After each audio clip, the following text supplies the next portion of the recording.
Bonjour tout le monde, je me nomme Richard Nicole. On est dans le département présentement de technique d'usinage au CIMIC. Ici, présentement, ce qu'on fait, c'est qu'on usine des métaux.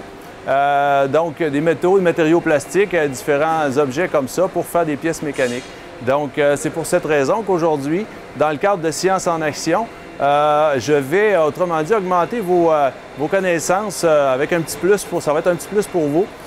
Au niveau des connaissances des propriétés physiques des matériaux, donc que ce soit les métaux plastiques, les matériaux plastiques ou les métaux ferreux, non ferreux, on va parler un petit peu de tout ça. Ensuite, je vais parler aussi des matériaux plastiques. Donc, il y a deux grandes familles que vous avez vues en sciences technologiques, pardon. Donc, on va voir ça aussi. Quelles sont les deux grandes différences? Et ensuite, je vais terminer avec les propriétés d'essai de dureté, donc la dureté proprement dite d'un acier peut être modifiée par traitement thermique. Et donc, je fais un essai de dureté, ensuite je fais le traitement thermique, je refais un essai de dureté par la suite pour vous montrer quel sera le durcissement qui va avoir été opéré. Et ensuite aussi, on va parler des traitements de revêtement anticorrosifs qui peut y exister, là, la plupart les plus importants, si on veut, les plus usuels qu'on connaît déjà. Alors, je commence avec les propriétés des matériaux. Donc, comme je vous parlais tout à l'heure, en usinage, nous, on usine des métaux. Donc, ce que j'ai ici dans les mains, c'est le métal le plus fragile que l'on connaisse, nous, dans notre domaine. C'est de la fonte grise. Vous voyez les petites particules ici, sur le devant. Donc, ça démontre une pièce qui a été cassée et vous avez la structure de la fonte qui est présentement devant vous. Donc, de la fonte, c'est fragile, ça ne plie pas beaucoup, ça casse. OK? Mais dans la vie courante, vous connaissez tous le verre qui est cassant. Si on veut aussi le plexiglas qui est dans les matériaux plastiques. Le plexiglas, c'est un acrylique. Plexiglas, c'est le nom commercial. C'est un matériau plastique qui est quand même assez fragile. Il ne plie pas beaucoup avant de casser. Si on essaie de plier un petit coin, là, ça casse facilement. Donc, fragilité, on connaît la porcelaine, on connaît le verre, on connaît la fonte, on connaît la céramique qui est aussi cassante. Donc, au niveau de la fragilité, ça va être les exemples que j'ai donnés, ça résume pas mal la propriété. La malléabilité, par exemple. Là, au niveau de la malléabilité, j'ai un bon exemple ici à vous montrer. J'ai une canette ici de contenant de boisson, peu importe la marque, vous voyez Rockstar peut-être, mais quand même, vous avez une canette qui est quand même très mince. C'est de l'aluminium d'un certain grade qui s'étire beaucoup pour devenir très mince, pour faire un contenant de boisson. Donc, on appelle ça la malléabilité. Le fait d'étirer un métal sans qu'il se brise, c'est la malléabilité.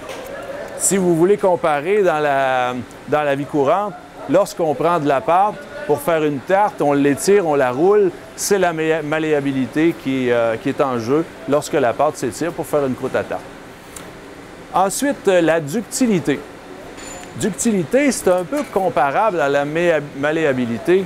Par contre, la ductilité est au fait qu'on peut bouger un objet plusieurs fois sans qu'il se casse. Donc, un bon exemple ici, fil électrique, que l'on peut faire des joints, donc twister les deux fils, sans que ça se brise, sans qu'il y ait de rupture. Donc, le cuivre est très ductile. C'est pour cela qu'il est utilisé dans le domaine électrique. La ductilité aussi, le métal le plus ductile à date qu'on connaisse, c'est l'or. L'or a la propriété de se faire étirer très, très longtemps avant qu'il se brise. Donc, le métal qu'on connaît très bien, l'or, c'est un des plus ductiles. Maintenant, la dureté. Qu'est-ce que la dureté? Qu'est-ce qui est le plus dur dans la vie courante? C'est le diamant. Vous connaissez tous le diamant, tout le monde connaît le bijou. Et même nous, en usinage, on utilise le diamant pour usiner les métaux qui sont très durs. On a des meules au diamant, on a différents outils à pointe de diamant, dans le domaine de la construction aussi, pour couper le béton. Donc, le diamant est très dur, c'est ce qu'il y a de plus dur sur la planète. Donc, la dureté, c'est très variable. Un métal est plus dur qu'un matériau plastique, c'est bien sûr. Donc, la dureté, vous connaissez tous. Bon, j'ai parlé d'une céramique tout à l'heure qui était fragile. Bien, la céramique, c'est très dur, mais c'est aussi fragile. Donc, plus c'est dur, souvent, plus c'est fragile. Donc, la dureté céramique. Dans la maison chez nous, on a la céramique qui est beaucoup plus dure que le bois franc, par exemple, sur les revêtements de plancher. Donc, la dureté est très variable d'un matériau à l'autre. Ce que je vais faire tout à l'heure, justement, en termes de dureté, je vais faire un essai de dureté sur un échantillon d'acier au carbone qui contient largement de carbone pour subir un traitement thermique. Donc, je vais faire un essai de dureté avec une machine munie d'un diamant, d'ailleurs, qui va venir pénétrer mon acier et va m'indiquer le degré de dureté au préalable avant le traitement thermique. Ensuite, je ferai le traitement thermique à l'aide d'un chalumeau. Et en troisième temps, je retournerai faire l'essai de dureté pour vous démontrer que la dureté peut être augmentée avec un acier qui comporte assez de carbone pour le faire. Donc, dureté, c'est sûr que la fonte est plus dure que l'aluminium, par exemple. L'aluminium, on sait que c'est très mou. La preuve, ici, le contenant en aluminium, on a une certaine rigidité pour la boisson une fois que le contenu et la pression est dedans. Mais sinon, l'aluminium, c'est très mou par rapport à l'acier, puis aux fontes aussi. Donc, dureté, très variable. On sait que les matériaux plastiques, c'est plus mou que les métaux. Ténacité maintenant, ça c'est une propriété qui est peut-être moins connue. Quelqu'un qui est tenace, c'est quelqu'un qui tient à ses idées, n'est-ce pas? Alors, quand on parle de matériel, un matériau quelconque, la ténacité, ça veut dire qu'il résiste au choc. Donc, la résilience est un mot utilisé pour démontrer aussi, pour parler de ductilité. Donc, résilience, ductilité, ce sont deux synonymes pour la résistance au choc. Donc, certains matériaux vont résister plus au choc que d'autres. Et d'ailleurs, lorsque je vais faire un traitement thermique de dureté tout à l'heure, de traitement thermique de 30 qui va augmenter la dureté, bien, je vais aussi modifier les propriétés de résistance au choc et de résistance à l'étirement et ainsi de suite. J'ai plusieurs propriétés qui vont être modifiées. Donc, à suivre tout à l'heure. Maintenant, l'élasticité.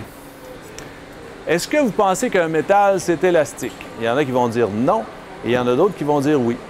Regardez ici ma barre, c'est une barre d'aluminium, mais les barres d'acier plient aussi. Regardez, c'est le domaine élastique. Si je persiste à forcer, je vais me retrouver avec une barre qui va rester pliée, la voici. Donc, j'ai déformé ma lamelle d'aluminium parce que j'ai dépassé la limite élastique de mon aluminium. Donc, nous sommes dans une déformation plastique. Alors que si je refais ma flexion ici, je demeure dans une déformation élastique qu'on va appeler. Voilà pour les propriétés. Ça résume la plupart des propriétés que l'on peut connaître. Maintenant, les matériaux plastiques. Vous avez vu dans votre cours de sciences technologie quelques matériaux plastiques, dont deux grandes familles surtout. Il y en existe trois en réalité. Donc, thermoplastique, thermodurcissable et élastomère. Quelles sont les différences? L'élastomère, je n'en parlerai pas pour le moment dans cette démonstration-ci. Les élastomères, c'est la famille des caoutchoucs, les éponges, les caoutchoucs. Mais le thermoplastique et thermodurcissable, quelle est la grande différence? Un matériel thermodurcissable, oui, dis-je, c'est un matériau plastique qui a subi une transformation chimique lors de la fabrication. J'ai un bon exemple pour vous. J'ai une pièce ici que plusieurs probablement vont reconnaître. Surface noire, épaisseur environ 18-19 mm. Donc, c'est le recouvrement d'une table dans vos laboratoires de sciences. Donc, on appelle ça de la résine stratifiée. Souvent, on va utiliser le mot stratifié pour dire que c'est un recouvrement de comptoir. Et d'ailleurs, chez vous à la maison, le recouvrement de comptoir est souvent stratifié, mais de faible épaisseur, environ un 16e de pouce, alors qu'ici, c'est 3/4 de pouce ou en millimètres, 19 mm. Donc, ce plastique-là, ce matériau plastique-là va résister à tous les agents chimiques, aux acides, au sucre, les corps gras, peu importe qu'est-ce que vous allez mettre dessus, ça va résister. Donc, ce thermodurcissable-là a subi un traitement, une réaction chimique lors de la fabrication. Et de sorte que si vous essayez de mettre une flamme en dessous, au lieu de fondre, il va plutôt brûler. Donc, c'est la différence entre thermoplastique et thermodurcissable. Donc, celui-ci, sous l'effet de la chaleur, va brûler, alors qu'un matériau plastique thermoplastique va fondre sous l'effet de la chaleur. Je ne sais pas si vous reconnaissez cette pièce ici, peut-être que non. C'est très rare que les gens disent du premier coup qu'ils reconnaissent la pièce. C'est une pièce en UHMW destinée à la fabrication d'un genou artificiel. Vous voyez les deux ici, les deux rotules, les cavités. Je ne sais pas si vous voyez bien à la caméra. Petit trou ici.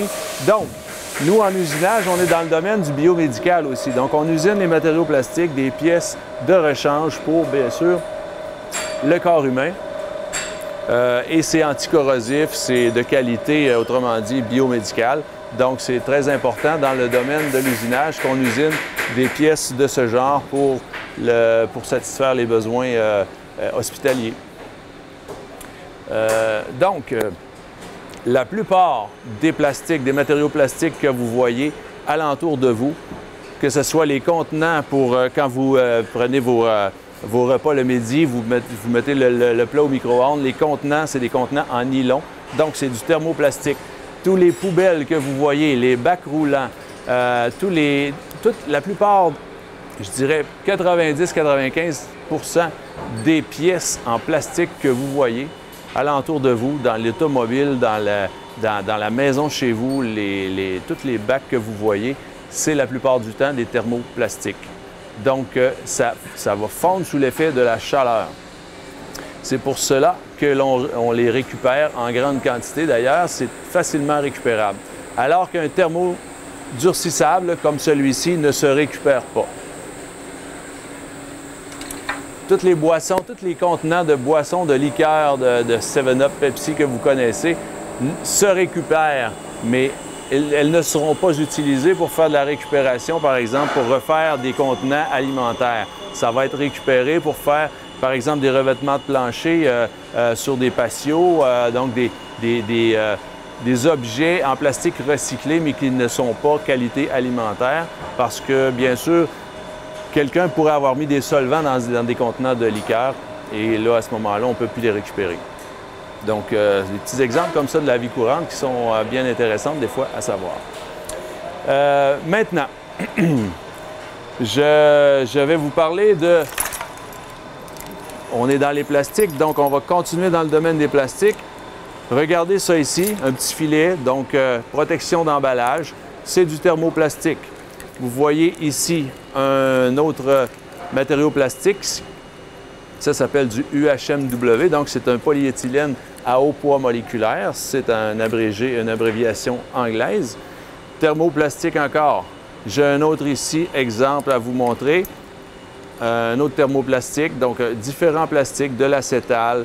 Ici, j'ai du nylon MOS2. Donc ça, c'est très dur, mais c'est un nylon. Thermoplastique encore. Thermoplastique, thermoplastique. Donc, dans ma chaînette, la plupart du temps, ce sont des thermoplastiques. Par contre, j'en ai un qui est intéressant ici. Thermodurcissable, c'est une résine phénolique. Je ne sais pas si à la caméra, c'est bien. C'est de la résine phénolique. Et en fait, c'est comme un composite. C'est très rigide. Vous voyez, j'essaie de le plier, j'ai de la difficulté. Ça sert comme anticonducteur électrique, si je m'exprime bien. Donc, cet objet-là, ce matériau-là est très utilisé dans le domaine de l'électronique. D'ailleurs, je peux vous montrer ici, on appelle ça une carte de circuit imprimé ou de circuit électronique. Donc, cette petite carte informatique-là, vous avez ça dans vos ordinateurs, vous avez ça dans tous les objets électroniques.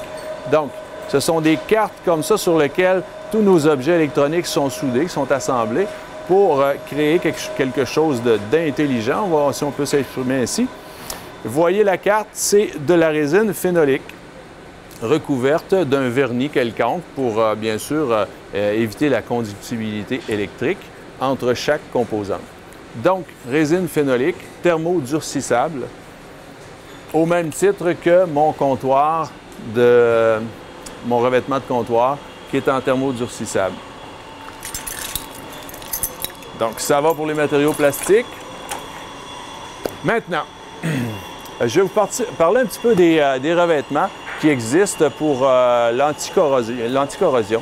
Donc, c'est bien sûr qu'on peut faire un petit traitement à l'huile, comme nos automobiles, par exemple, on fait du traitement anti-rouille pour éviter la corrosion. Donc, c'est une forme très répandue d'anti-rouille. Et c'est sûr qu'il existe la galvanisation aussi. Donc, quand vous voyez des remorques, des camions de couleur gris, des clôtures, n'importe quel objet comme ça, des escaliers qui sont de couleur gris, c'est souvent en galvanisé. Donc, c'est de l'acier qui a reçu un traitement de plaquage au zinc. Donc, à ce moment-là, ça devient anticorrosif. On a des traitements aussi, comme vous voyez ici, on est en usinage. Ça s'appelle une fraise en bout. C'est un outil de coupe que l'on utilise en usinage. Et il y a eu un revêtement ici de nitruration. Donc, c'est du nitrure de titane qui a été rajouté en surface pour donner une résistance à la coupe. Donc, l'outil est coupant plus longtemps avec ce revêtement-là. Et c'est anticorrosif, bien sûr. Ensuite, j'ai des revêtements ici. Mais là, ce n'est pas de l'anticorrosif. C'est un revêtement de téflon. Vous connaissez tous les poêlons au téflon. Parlant des matériaux plastiques tout à l'heure, le téflon a la particularité d'être vraiment glissant, anti-adhésif. Par contre, le téflon a une certaine résistance à la chaleur, mais c'est le plus résistant à la chaleur des matériaux plastiques thermoplastiques. Mais par contre, il y a une limite jusqu'à 500 degrés Fahrenheit environ. Donc, c'est limité un petit peu. Si vous la surchauffez, elle va s'abîmer et votre revêtement ne sera plus anti-adhésif. Par contre, j'ai une deuxième démonstration ici. C'est un produit qui est assez nouveau. Ça fait quelques années que c'est sorti quand même. Revêtement de céramique, beaucoup plus résistant à la chaleur et à la friction, à l'abrasion. Donc, résistance à l'abrasion, c'est très important quand on fait de la cuisine. On a les ustensiles de cuisson qui viennent frotter. Et donc, la résistance à la chaleur d'une poêle revêtue de céramique est beaucoup plus haute qu'une poêle revêtue de téflon. Donc, ça vous donne un petit comparable aussi. Donc, c'est des revêtements, pas nécessairement anticorrosifs, mais anti-friction. Pour l'anticorrosif, bien, c'est sûr, on a parlé de galvaniser, on a parlé d'anodisation aussi, c'est une forme d'anodisation. Et je veux parler aussi au niveau des peintures. C'est sûr qu'une peinture, ça fait en sorte ça va résister à la corrosion plus longtemps. Et traitement anti-rouille, j'en ai parlé tout à l'heure. Donc, ce que je vais faire, nous sommes rendus au traitement thermique, donc je vais augmenter la dureté d'un acier au carbone qui contient assez de carbone, bien sûr, pour avoir une réaction de traitement thermique. Alors, cet échantillon-là ici, c'est un acier au carbone qui contient 0,90 de carbone. Et cet acier-là a la particularité d'être le plus facilement trempable, étant donné qu'il a un pourcentage idéal de carbone à l'intérieur. Donc, je vais commencer par aller faire l'essai de dureté nominale avant le traitement thermique et ensuite, on va revenir pour le traitement thermique proprement dit. Alors voilà, je suis prêt à faire mon essai de dureté sur mon échantillon d'acier au carbone. La machine que j'utilise présentement, je fais une petite parenthèse avec ce que j'ai dit tout à l'heure, c'est que le diamant, c'est ce qu'il y a de plus dur sur la planète. Donc, je parlais aussi que nous, en usinage, on utilisait de l'outillage avec des diamants. Donc, c'en est un bon exemple ici. Sur le bout de ma petite pointe ici, j'ai une pointe de diamant.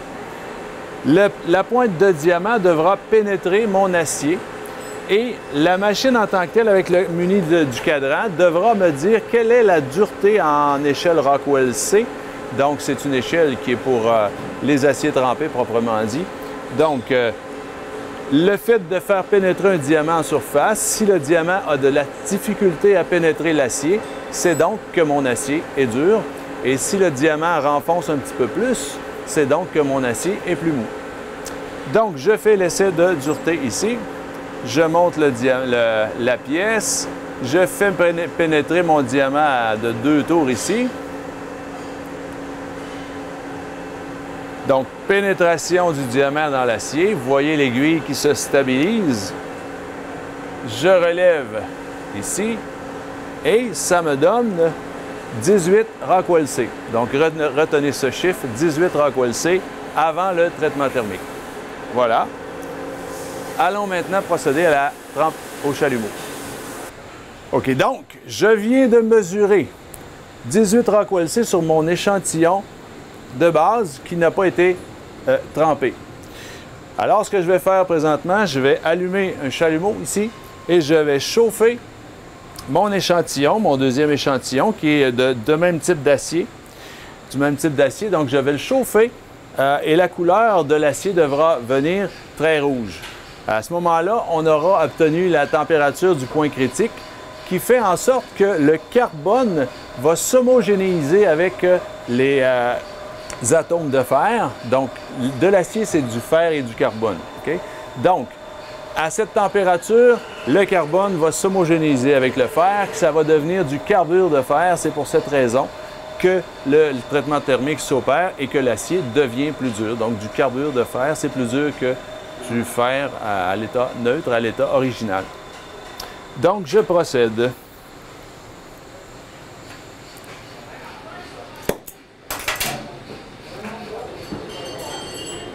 On allume notre chalumeau. J'utilise un chalumeau oxycoupeur pour que la température soit plus élevée pour chauffer mon échantillon.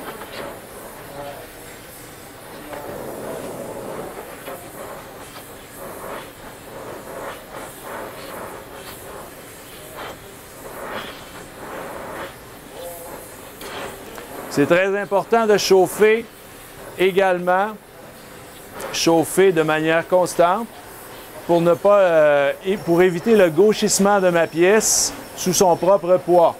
Vous savez qu'il y a un phénomène de dilatation thermique qui s'opère lorsqu'on chauffe un métal. Donc, il faut chauffer également adéquatement avec des mouvements de va-et-vient pour éviter la déformation.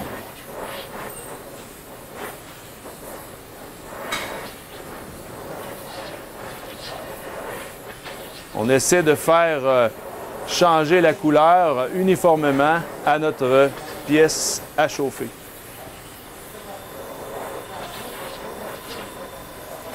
Ça commence à devenir rouge.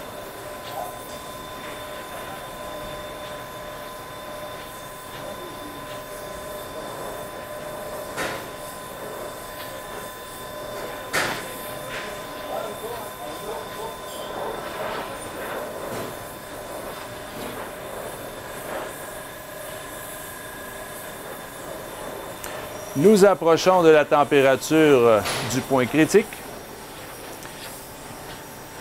Présentement, je le fais comme ça, rapidement à l'œil, mais normalement, on peut sortir des crayons à température qui nous indiquent la bonne température. Parce que le crayon, une fois qu'on l'a dans les mains, on peut le tracer sur la pièce et lorsque le crayon fond, ça indique la bonne température.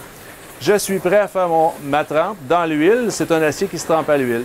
Donc, je ferme mon chalumeau et je vais procéder à la trempe à l'huile.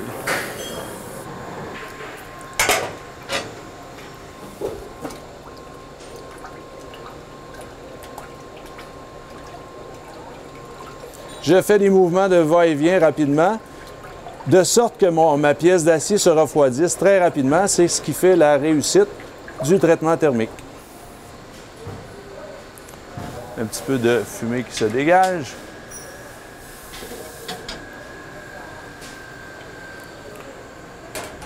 Je vais essuyer.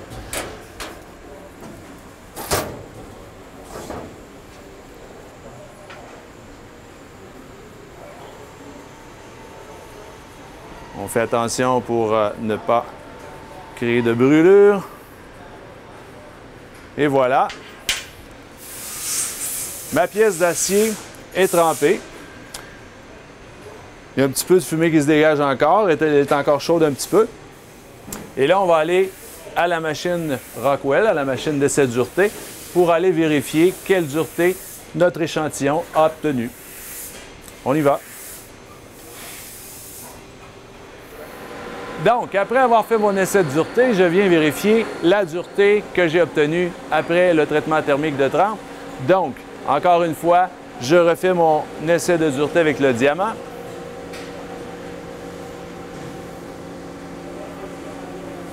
Pénétration du diamant dans l'acier. Vous voyez que l'aiguille ne pénètre pas beaucoup. Et voilà. Tout à l'heure, j'avais un essai de dureté qui m'avait donné 18 Rockwell C.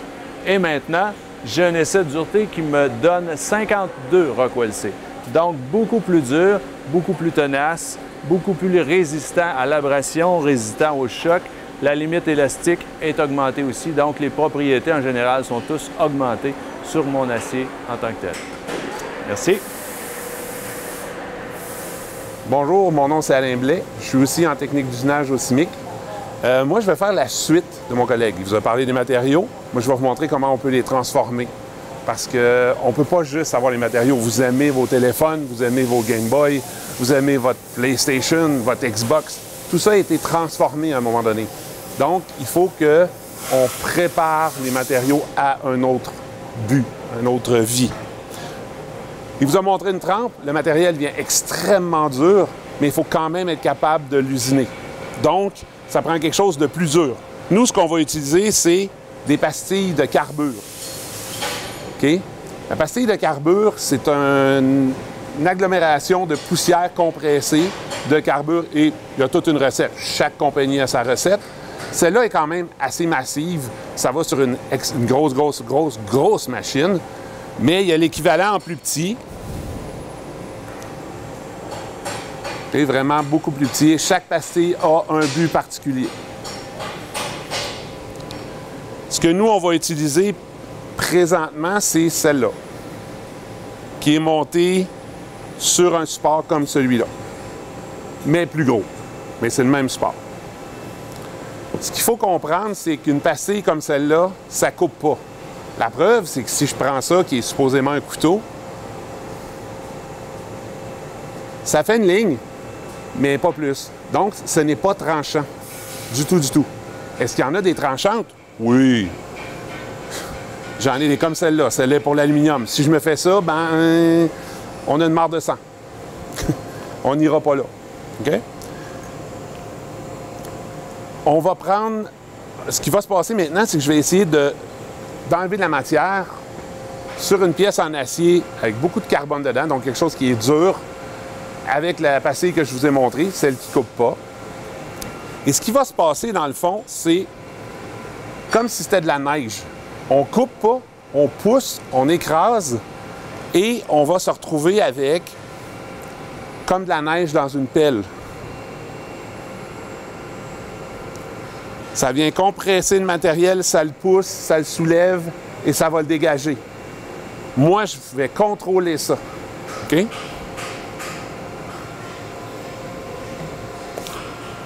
Vous avez déjà vu des carbures, mais probablement que vous n'en êtes pas aperçu. Papa doit avoir quelque chose du genre sur sa scie. Le bout, c'est un carbure. Là, c'est sûr que celui-là, il est protégé, il est peinturé, là, il est flambant neuf, mais toute la peinture s'enlève et les carbures vont sortir à l'extérieur. Tout le monde en a à la maison. Maintenant, moi, je vais faire quelque chose de différent avec. OK? On ne fait pas le saut. Ça va faire du bruit quand je vais partir de la machine.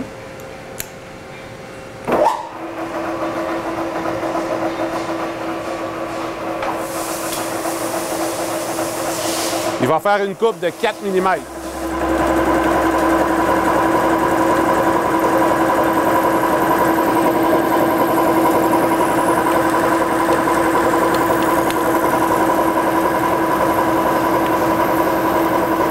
Ça sort chaud.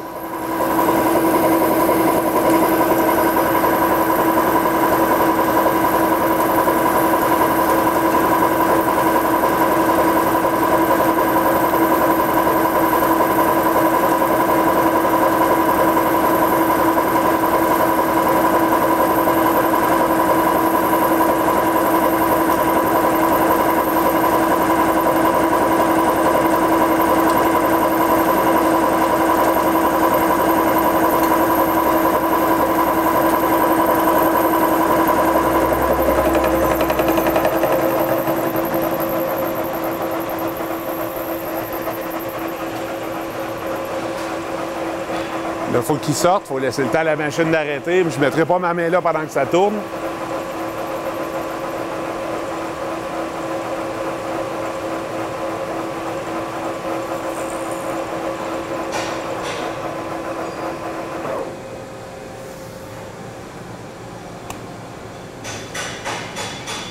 Ça vient pas chaud. Les pastilles de carbure sont capables d'en transférer. Là, on a un transfert de chaleur et la chaleur s'en va vraiment dans le copeau. 96 % de la chaleur s'en va dans le copeau. Il reste un petit 2 % qui va dans l'outil, puis un autre 2 % qui va dans la pièce. C'est pour ça que je peux mettre ma main dessus sans aucun problème. Zéro chaleur dans la pièce. Ça permet d'avoir une meilleure production. Mais ça, pour ça, il faut respecter ce que le manufacturier nous offre comme paramètres de coupe. Donc, la vitesse de rotation, l'avance, la profondeur de coupe. Là, présentement, j'ai 3,59 mm de profond. C'est une très grosse coupe. On voyait que la machine forçait un peu, mais c'est facile d'enlever du matériel, même si ça, c'est extrêmement dur. Bon, pour ici, il resterait une chose à parler. Tantôt, il vous a parlé d'une poêle dans laquelle il y avait de la céramique. Bien, il y a certains matériaux qui sont tellement durs que même les pastilles que je vous ai montrées ne fonctionneront pas. Donc, ils en ont inventé une autre. Cette toute petite pastille-là, elle est en céramique. Hyper fragile. Si je l'échappe à terre, elle va casser. Je ne peux pas couper des choses qui vont donner des coups, mais je peux couper des choses qui vont avoir du chrome dedans tellement que ça résiste aux choses super dures. Donc, vous avez vu aussi pourquoi, quand on se promène dans un atelier, on met des lunettes. Ça l'a passé au travers de mon foam. Le foam, c'est pas mal plus dur que la paupière de votre œil. Maintenant, on va s'en aller à une autre machine. On va vous montrer un robot. Bon, deuxième partie, on a vu comment on pouvait transformer les matériaux, mais qu'est-ce que ça peut donner dans votre vie de tous les jours, vous en avez. Nous, on a fait un partenariat avec la Polyvalente de Saint-Georges pour aller dans une compétition qui s'appelle First Robotics. Et puis, il fallait fabriquer un robot qui devait aller porter des ballons et des disques. Puis, il y avait beaucoup de paramètres de dimension et de poids. Le poids de ça ne devait pas dépasser 125 livres. Excusez-moi, mais 125 livres, ça donne, on va vous le donner en kilos, mes petites notes, 56,7 kg. Quand on a eu terminé de le fabriquer, il pesait 124,6 livres, donc 56,52 kg. On n'était pas les plus proches. Il y avait une autre équipe qui était arrivée à 0,1 du maximum. Mais pour réussir à faire ça, il a fallu choisir les bons matériaux.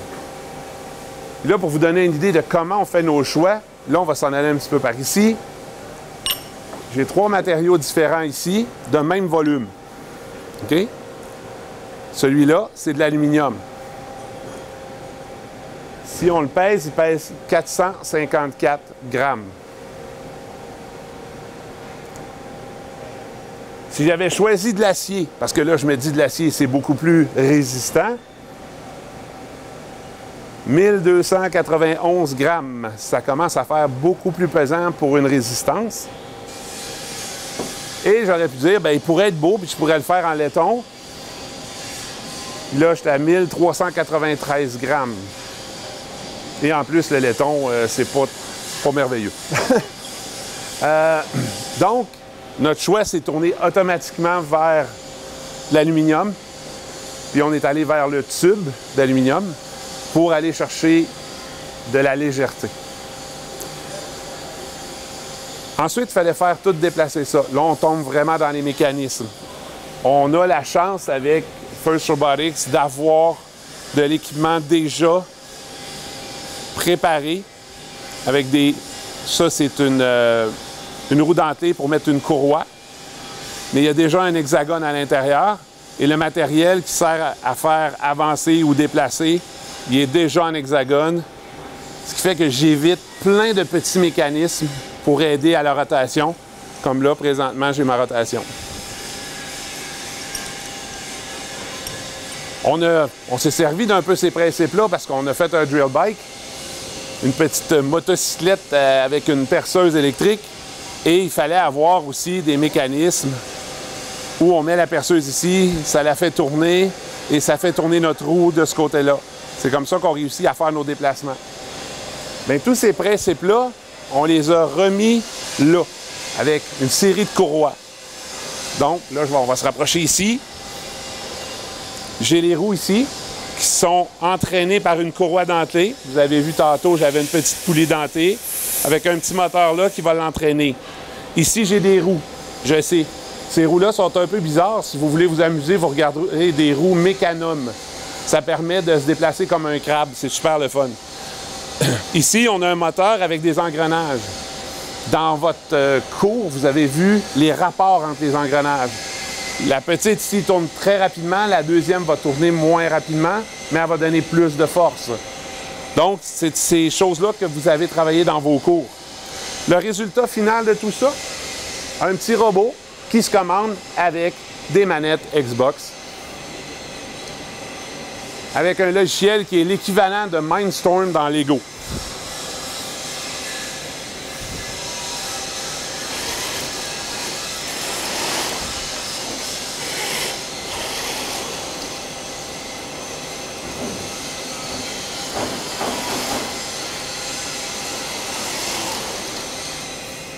Ça prenait deux pilotes, évidemment. Un qui s'occupe des mécanismes. Ici, on a un mécanisme qui fait juste tourner, mais la forme de la pièce en plastique pour que ça glisse, pour pas que ça soit pesant non plus, ça nous permettait de venir attraper le disque.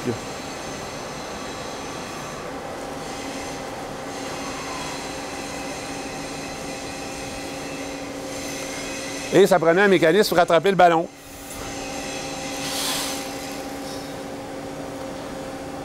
Les roues ici tournaient dans un sens pour gober le ballon et dans le sens inverse pour le relancer. Et c'était très efficace.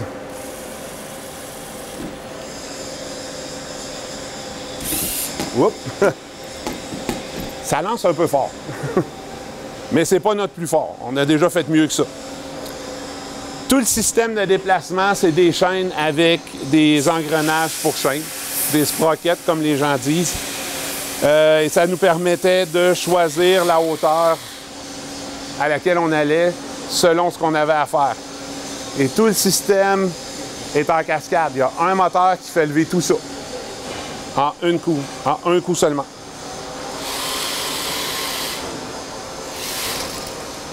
Et il y a d'autres mécanismes qui servaient à faire grimper le robot sur une plateforme. Mais c'est tous des systèmes très, très simples avec des matériaux industriels. Il fallait juste faire de la modification. Robot Saint-Georges, l'équipe 50-95. Moi, c'est ce que j'avais à discuter avec vous. J'espère que vous avez aimé ça. Continuez à bien apprendre.